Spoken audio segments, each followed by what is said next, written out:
Since my topic is real world data analytics, I'm going to use a lot of real example to explain what data analytics in the real world look like. Okay.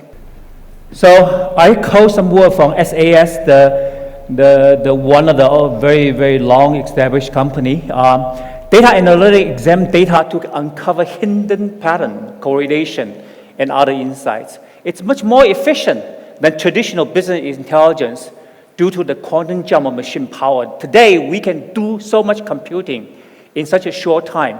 It makes machine learning much more practical. Another thing happened in the last few years is that the pervasiveness of big data. There's so much data, this data enable realistic statistical analysis. You want to do real analysis, you need the data. You want to do good machine learning, you need the data to come up with the pattern, to learn the pattern. So to some extent, this data analytics and the current renaissance of AI, artificial intelligence, they are part of the one influence the other. One, it's actually part of the AI renaissance. So with such a powerful machine learning and the big data, there's a lot of great story come out of this combination. The first one is Watson system in 2011. It beat Jeopardy champion Ken Jennings and Brett Rutter. The two of them, that they win $5 million, never lost. Watson beat them because Watson have a computer system with access to 200 million pages of data, structured, unstructured. So they can learn a lot of things. So when doing the competition, they can be able to give an answer very quickly, right away. Another example everybody know about is the AlphaGo, based on artificial neural network, deep learning. defeat. Lee Sedol is the world champion from Korea in the game of Go, 4-1. After this, everybody, wherever I go, people talk about AlphaGo, deep learning. Deep learning is also wonderful, very good at image classification. In the old day, the algorithm has been developed for a long time. In the old day, you probably can do 1 level, 2 level of artificial neural network. That's, take up a lot of computing power. Today, with GPU, you can do hundreds of layers, or maybe thousands of layers. You can do real-time facial recognition right away. So again, deep learning is wonderful for this kind of application. The question is that these are all great headline grabber, but there's issue. The two issues face machine learning. The first issue is that the laboratory part, in order to do the machine learning, you need all this data together. So the machine can try to see the pattern, try to learn the pattern from those data. The process of getting all this data together, it's very, very difficult, a lot of work. Most people won't talk about it because this is the dirty part, the dirty work of the machine learning. Another one is that what kind of machine learning algorithm among all these many choices is most suitable? Is deep learning, is artificial neural network the choice for all the problem? So this is the two issues facing machine learning. Let's take a look at the first issue, is that a typical machine learning process, you scope out the problem. Where's the pointer? Where's the pointer? This one is the pointer, center. Oh, okay. Sorry. Okay. So on LED, you don't get it pointer, so this is LED. Okay. You can quantify. Oh, yeah. Okay. Sorry.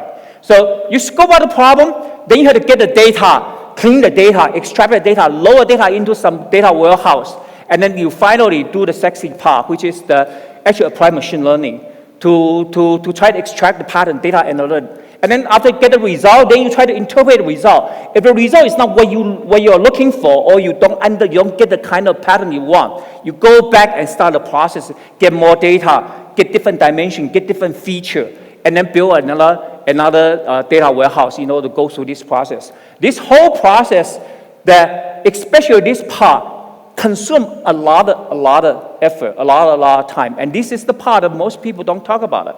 And this part, traditional way, way is that you use the data warehouse. This is a traditional ETL data integration process, building data warehouse. A data warehouse, most people here are very familiar with. You use the relational structured database and used by 80% of enterprise and analytical BI user.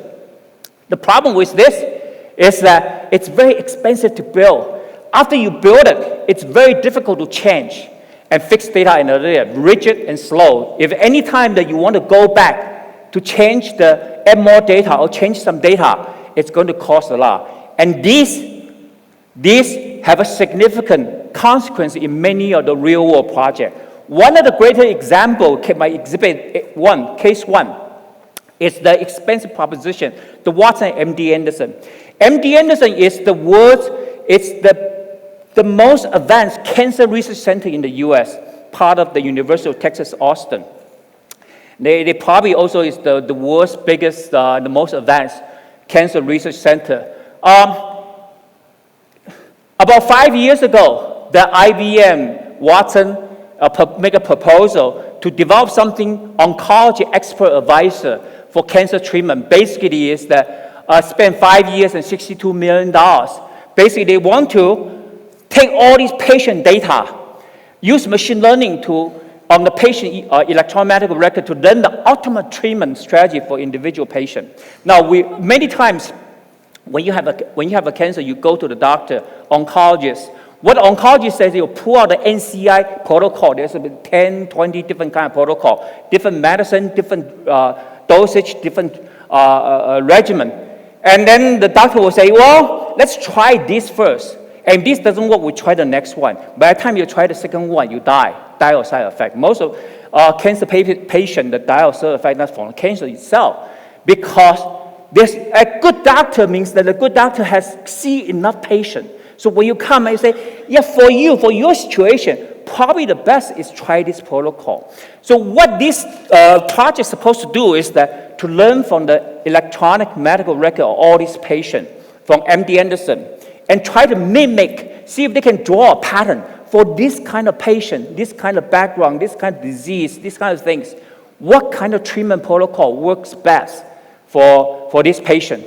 And in fact, the initial prototype worked very well, achieved about 90% the prediction accuracy. Basically, this system will recommend, say, for this patient, I put in all this data about the patient into the system. The system will say, for this patient, the best treatment is this. And 90% match the expert doctor, the opinion of expert. So it's great success, except there's a problem. It takes a long time to integrate all the electronic medical record to the same platform, because there's no standard way to recall the heart rate or blood pressure or glucose value, even bedside temperature. There's different way to label, to store that information. You need to get all this information together in order you can apply machine learning to abstract a pattern out of it. When MD Anderson changed the electronic medical record from clinical station to Epic, Epic is one of the big ones, during this 5 years period, and then all of a sudden the whole existing data warehouse no longer works because it's a fixed schema. The new data schema will not be able to move into the existing data warehouse. Also, the new drug protocol and the clinical trial data over the last 5 years need to be incorporated into the data warehouse in order for system to be pilot again. And so when they go back to University of Texas, Austin, and say, no, I'm sorry that the system needs some more money to rebuild the data warehouse or change the data warehouse. And the University of Texas, Austin say, we spent 5 years, $62 million, it's enough. We are not going to spend more money. So they set up a committee to make an audit, and all this information I present here is actually come out of the audit report. So project totally suspended in March 2007. In this case, the problem is not the machine learning. The machine learning do a great job. The initial prototype actually predict 90% accurate, the same as the expert doctor, except they spend majority of their time, majority of the money, try to build up this data warehouse, to integrate all this data together. And when MD Anderson changed their electronic medical records from clinical station to epic, and everything fall apart. And that's again say, it's not machine learning's fault. It's all this plumbing, all this dirty work that's problem. Why such difficulty? Just look at the typical electronic record. A patient like this, this guy looked like has got a lot of problem. So before he go into the hospital, he had to enter his medical history. And then if he wear some kind of smart device, his daily routine, his heart rate, his whatever information, his genetic, his DNA, his genetic background, his family history, if he wear any kind of implant device, the implant device will spill out a lot of data. All this information are valuable, are relevant if you want to, do a machine learning on, try to find a pattern. If I go to hospital, a lot of information in EPIC system, in the hospital information system. Go into ICU, you plug into all these machines. Every machine spill out information like mad, or all kinds of digital information. You get a blood test, you got blood test result, you got your EKG, your ultrasound, your pathology. If you have some biopsy, pathology result. The medicine you take, the other device that you have, all this information, some of them, many of them are relevant if you want to draw some kind of conclusion, extract some kind of pattern. And this is a humongous data integration problem. You need to integrate not only both data schema, but also data semantics. So I want to emphasize here data semantics. That's one of the biggest problems with today's data. Most of the data, whatever data we see. What do I mean by data semantics is that typically in a relational database schema, except a few key, most of the data in entity are character string. You look at some of the data dictionary, it's all character string without data semantic, no linkage between them. Now, what do I mean that no data semantic? Give you a simple example here. This is what you see the people describe in different electronic medical record. They talk about diabetes. So I zoom in that. This all diabetes. If a person look at this, they say, yeah, I know this is all diabetes, but computer have no idea this means diabetes. It's 100 different kind of disease. So in fact, all what we store in our electronic medical record, it's the information for the human, not for the computer. It's a character string that require human to interpret. They look and say, yeah, I know this is diabetes, but computer look at it, they have no idea. This could be all different kind of disease. Even if you use coding to represent diabetes, depends on what coding system you use. It could have a different number. Here you have 7, or the one I highlight there is that they all represent the coding from different medical language system, different taxonomy. They have different coding system. And then so you have to get all these things to work together, to integrate together. So one of the ways of doing that, so that's why the new data integration scheme is called new data lake, because if I want to build the data warehouse, it becomes so rigid. Every time I make a change, the whole thing breaks apart and rebuild it. So why not just put all the data in one place? And then whenever I need whenever I need to do data analytics, I do the ETL at that time to build a data map for specific for the analytics. And now you got some flexibility, but it's very expensive because every single time, if you want to do analytics, you have to build a data map, and that's a very expensive proposition. So what Gartner says, without data semantics, the data lake literally is just a data swamp. It's a collection of disconnected data pool or information silo all in one single place. And so without data semantic, you cannot get all these things to talk together. So a better integration approach is semantic data model. Basically, it's a semantic data model. I'm going to go through some detail here. It's basically a key element of semantic data model is URI and RDF. And there's many other things. I'm not going to go through the detail, but UI, RDF are the key things for the semantic data model. What do I mean by UI? As I mentioned before, all these represent diabetes. That's for human. That's a label for the human. But internally, we need to be able to represent this concept, this diabetes concept, with some unique identifier. And that's from W3C recommendation. It basically says that the uniform resource identifier, URI, they recommend that this is the way you identify that unique concept. For example, the diabetes. You started with organization URI, and then with your internal coding for the diabetes. If you define the URI, uniform resource identifier this way, there will be no ambiguity. No matter where you send it to, globally, it will represent diabetes. I mean, the question is that, well, everybody define their own URI, we get back to the old problem.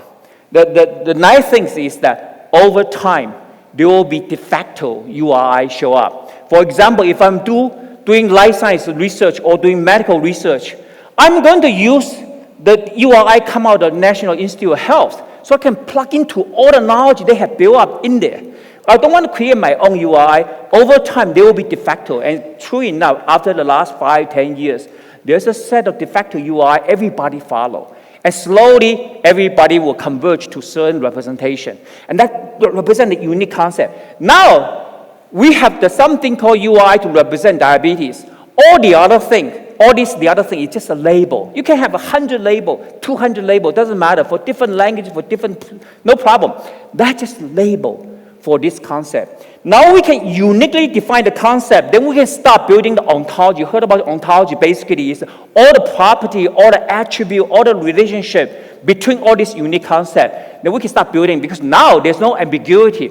I know what I'm talking about. This thing is a diabetes. There's no question about that. And the language you use to describe this property, this attribute, this relationship is a language called RDF. RDF stands for Resource Description Framework. Did not say it here. It's a uniform way for information representation. It's out of many, many years of knowledge research. Basically, it says that any information, any knowledge, if you want to encode, you can represent it with this kind of format, resource description framework. Basically, it's a subject, predicate, object. For example, in this case, diabetes mellitus, the contraindicated drug, the drug that you should not take is the sodium dextrose.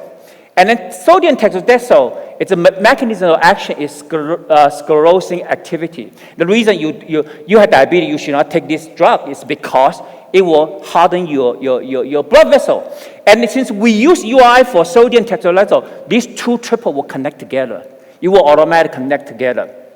And I have done many consulting projects for the last 10 years in this area. I haven't found a case, doesn't matter in intelligence, in anywhere, I haven't found a case that I cannot model with this kind of simple representation. And most important, it's a W3C standard. So basically, is that if you do this, then many tools that you can use to read this there, to store this information. And with RDF, UI and RDF, you actually connect to a graph. An example I just showed previously, the diabetes, the contraindicated drug, medicine, sodium dextrose, the mechanism of action is sclerosing activity. So eventually it will connect to a graph. As long as I use the same URI, all these triple you throw into the bucket, it will connect. Throw into the bucket and connect. So with this kind of mechanism, all the EMR silo, I do ETL, extract, cleanse, whatever I need to do. I map it over to whatever entity, I map it over to URI, transform all the table, all the whatever data format into RDF. RDF is the most universal way of representing information. So it doesn't matter where the information comes from. You can map it over to URI, RDF. You create EMR, the electronic medical record semantic database. And the most important thing is schemaless. It's totally schemaless. And since it's schemaless, this EMR can change. You can change from clinic station to Epic. You can add more information. You can do whatever you want.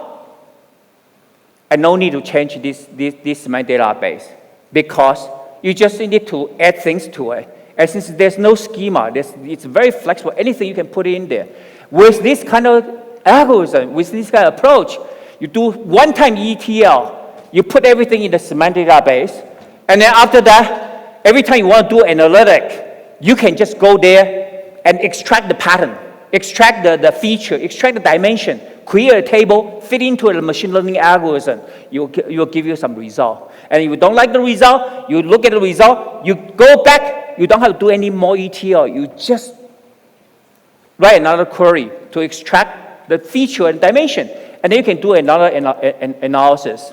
And this semantic data array has been deployed in the Montefiore Hospital. It's a teaching hospital, one of the biggest teaching hospitals in New York City, or Albert Einstein Medical College. And they have used this to do personalized medicine, predictive modeling, traditional translation research, all these things. It has been in production for almost 2 years now. And it works. So the next question is which machine learning algorithm? As I mentioned, after AlphaGo, that defeat this Go champion in Korea. Now, wherever I go to China a lot. I go to China, everybody talk about AlphaGo. The question is deep learning the answer for every machine learning problem? And the answer, you know the answer. The answer is no. It depends on the problem. My first case is actually in this Montefiore Hospital. It's the prevention of organ failure checklist, proof check. So basically, some of the patients with respiratory problem, when they develop the acute respiratory failure, they require prolonged ventilation.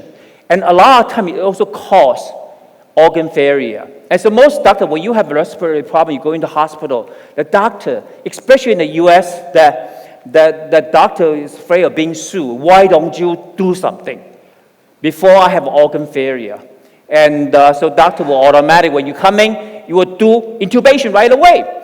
So basically, many unnecessary intubation resulting in undue cost and pain for some. It costs money, and the patient basically suffer from that process. And the goal of this whole project is to identify patients at high risk for developing severe ARF to intervene in time. Basically, when a patient comes in, there's a way to make prediction how likely this patient is going to develop acute respiratory failure. What's likely? If I can provide some kind of indication, then doctor can make judgment. If without any indication, doctor want to protect their butts, so they will say, okay, we'll just do an intubation, make sure that the ARF will not happen. So project basically, how do we do it? Based on machine learning of patient EMR to accurately predict possible ARF to prompt clinician to take proactive steps. So instead of using deep learning, using random forest machine learning algorithm over historical patient EMR, patient with ARF, without ARF, develop into ARF, now patient with intubation, non-intubation, all this category, and then you use machine learning to build an R model and employ 5 calculated valuable and 41 covariant variable, so totally 46 variables. So when the patient come in, it will put all this information, this 46 piece of information into the system. The system will go through the model, and it will tell you that what's likely chance of this patient developing ARF, acute respiratory failure. It's like 10%, 20%. The doctor make a judgment, do I want to do intubation or not? Now, if the answer comes back with 70%, the doctor most likely, okay, should do intubation, 70%. With 20%, then, maybe I can hold out, wait until maybe, next week or next day or something like that, until if something changed over the next few days. So why use random forest? Those random, there's so many different choices. You look at the top there, there's k-nearest neighbor, on and on. Of course, everybody know about the deep learning, the neural network, support vector machine. Why choose random forest? Both random forest and deep learning work well, but depends on the problem. Random forest handle poor signal noise ratio better, more suitable, highly imbalanced data. Because in EMR, you get 1.8 million patients, in this case, 1.8 million patients. Out of these patients, probably only a few thousand have this disease, a few thousand have the other disease. So it's very imbalanced data as opposed to facial recognition or image classification. We all have 2 eyes, 1 nose, 1 eye, one mouth, something like that. So there's only small variation. the signal noise ratio is much lower. But for in this case, random forest work much better. That's why they choose random forest in this case, rather than deep learning the artificial neural network. So currently, this project is deployed at Montefiore Hospital, and basically is when a patient comes in, they will put all the test data into the system. The system will make a recommendation how likely this patient is going to develop ARF, and then the doctor can make the judgment. And now, doctor is no longer flying blind. He can make, based on that data, be able to make some good judgment. It's save a lot of money, basically get rid of a lot of unnecessary interpretation. And as a basic, this is a very rough estimate. Some estimate that they save about $4 million a year due to less intervention while maintaining same clinical outcome. Basically, is that, the situation did not get worse, but we save a lot of money because a lot of unnecessary intubation has been avoided. Another case, it's Kyocera ceramic factory. And ceramic product today used in all kind of machine, especially in semiconductor. All the packaging is ceramics. And the ceramic, the manufacturing process involves high temperature, very, very high temperature. There's a batch furnace, there's continuous furnace. Now, when these machines break down, it takes a lot of effort, a lot of money, a lot of time to fix it, to repair. So all these machines come with tons of sensor, a lot of sensor. Typically, for batch furnace, there's about 40, 80 sensor. And for continuous furnace, there's about 90 sensor. And expect, so in Kyocera case, that the totally has more than 100,000 sensor in all their factory, all their furnace. And they want to see, collecting all these sensor data, how do I make use of all these sensor data to predict that something is going to go wrong before it happens. So the goal is to take proactive steps to prevent any accident or avoid damage to the furnace. Not only the damage to the furnace, something goes wrong, they shut down the machine, all the work in progress, all this product has to be scraped out. It becomes scrap. You have to throw it away. And plus the stoppage, the time it takes to fix the problem, that really take a toll on the company profit. So they say, according to the company, look at this problem, it's the urgent problem. It's a top priority problem, need to solve this problem. So they look at some of the sensor data. Whenever they see something unusual happen, they go to see problem already happened. So the issue is they got all this sensor information. How do I predict, how do I see the problem before it happens? So I can, take some action. Maybe temperature too high, maybe pressure too high, whatever. Maybe the nitrogen they use in the gas, the pressure is wrong, something like that. They want to take action before it happens. And in our project with Kyocera, that they give out all this data. I know a lot of big companies try to compete because Kyocera is one of the biggest manufacturing in Japan. Many people want this project. There's IBM Japan, there's Hitachi, there's NEC. Everybody try to get this project. They give out this data for everybody to see what can you make out of this. There's totally about 7 batch sensor data. Totally about 40 channel for each batch.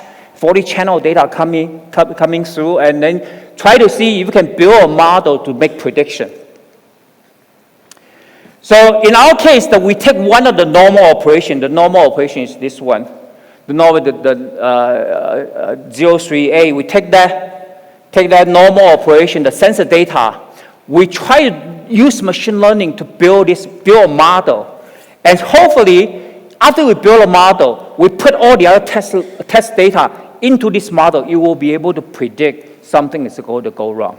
And the algorithm we use is called ISHM, machine learning algorithm developed furnace health monitoring function. ISHM is developed by NASA. People old enough here to know about it. In 1984, the challenging disaster happened. The space shuttle will launch and halfway through it explode. And in the furnace, you got something like 90 sensors. For space shuttle launch, they got hundreds of sensors. It's impossible for somebody to grasp the big picture. So after that experience, NASA developed an algorithm called inductive system health monitoring algorithm, and they have used that algorithm for all the subsequent space shuttle launch, and it's no longer a problem. When it launch, it fly to space. It may have some problem in the space, but when you launch, there's no more disaster like the 1984 CHUAN disaster. So we use that algorithm instead of all the other fancy stuff like deep learning or support vector machine. We use the algorithm to build this model. And we put the test data, all the data into a system. Of course, for data 303A, it shows no drift. There's no drift there. But all the other data have some drift, especially for the first two, that's a major abnormal situation. There's significant drift. The issue is that how early does that drift happen? So we zoom into there, we see before the problem show up right there, there's already have a drift. And so we accurately predict that you get this 40 channel sensor data coming in, and you will be able to say, something is going to go wrong. You better do something about it. Otherwise, it will break down. And it happened. You actually have it accurately predicted. So for a case like this, and forget about artificial neural network, forget about support vector machine, forget about all this actually work out the best. The inductive system health monitoring function work best. So in both cases, we talk about that that there's no one algorithm for every problem. Deep learning, artificial neural network work great for certain class of problem. For the EMR, machine learning, random forest work better. For this kind of problem, 40 channel of the sensor data coming out, you just don't know what those sensor data mean, what the interaction between them. The inductive system health, ISHM, this algorithm actually work much better than all the other things that we see so far. And because of that, that's why we get the project. We are doing the pilot right now at Kyocera now. The same algorithm also employ a steel galvanizing line at ArcelorMittal. Everybody know about this company, one of the biggest steel manufacturer in the whole world. And so this kind of thing is what Industry 4.0 is all about. The machine today have all the sensor information. You get the sensor information, you need to do something about sensor information. Now, typically they try to prevent problem. When problem happen, I want to know beforehand. Some other cases, you want to improve the product quality. Some cases, you want to reduce the energy consumption. All these things can use similar kind of machine learning algorithm to predict or to improve the operation. So the summary. The data analytics for the real world require effective data integration approach. We see very clearly the Watson project at the MD Anderson, that if you don't have good data integration approach, at the end, that's what kills you, not your algorithm, not your fancy, natural language processing. None of that. It's the difficult, the dirty work of data integration. And the other thing is that you need to pick the right algorithm, right learning algorithm for the job, not one algorithm for all the job. Our product, Allogograph Semantic Data Lake, is the most effective. It's being used at Montefiore Hospital and over a cluster of 32 machines. And so most effective for integrate data from heterogeneous sources, especially electronic medical record that's most heterogeneous, all kind of variety. And then we also have an analytical product provide many machine learning algorithms and exploration tools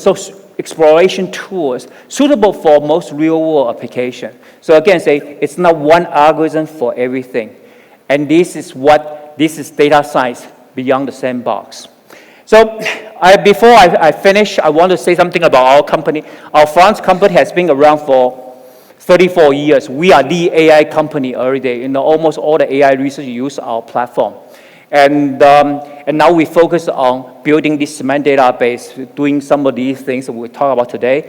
We have a business partner here in Hyderabad, India, Lee Semantic, and we are very excited about the fintech initiative or AP State, and we plan to, together we plan to set up an office there and try to take advantage of all this opportunity there, the FinTech Valley. Yeah. Thank you very much. Any question? Thank you, sir. Your presentation was excellent in terms of the content which you highlighted. My question is associated with the sensor data, Yeah. which we received day in, day out. Right. Which method or maybe machine learning technique you feel good, which is associated with the time series or supervised model or unsupervised model? Well, as I mentioned, we use the ISHM, the Inductive System Health Monitor, to build a model, and so because there's 40 channel, I mean the data. You look at those sensor data, you know it's inscrutable. You don't know what they really mean. It's an interaction between them, and that's the model supposed to predict. You put in this all in, it will show if the drift. Then there's something is going to wrong. It's going to happen. You can take a look at it, see maybe some nitrogen temperature, nitrogen pressure is too low. Whatever you need to correct. So you want to correct before the problem happens. And after again say that I give a simplistic presentation. After you predict there's a problem, then you start using decision tree, some of those old techniques to identify which channel really is the root cause that caused this drift. If this channel is a channel 22, and that has something to do with nitrogen, the pressure in the furnace, then you correct that problem. So, but the key is that first you have to know there's a problem. It's a problem. And that's true. That the model actually make wonderful prediction. You look at example, we got 7 pieces of data. We use 1 piece there, build a model. And then all the other 7 we put in, there's some small problem, big problem, it show up.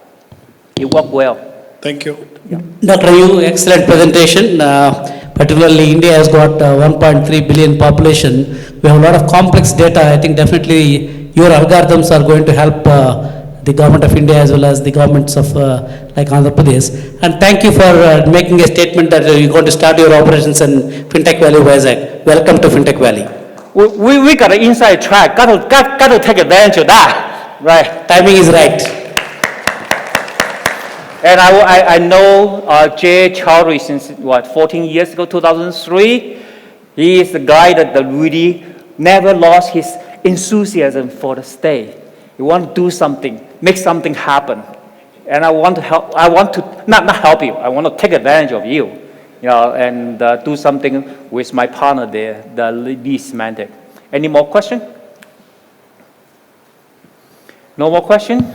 Thank you very much.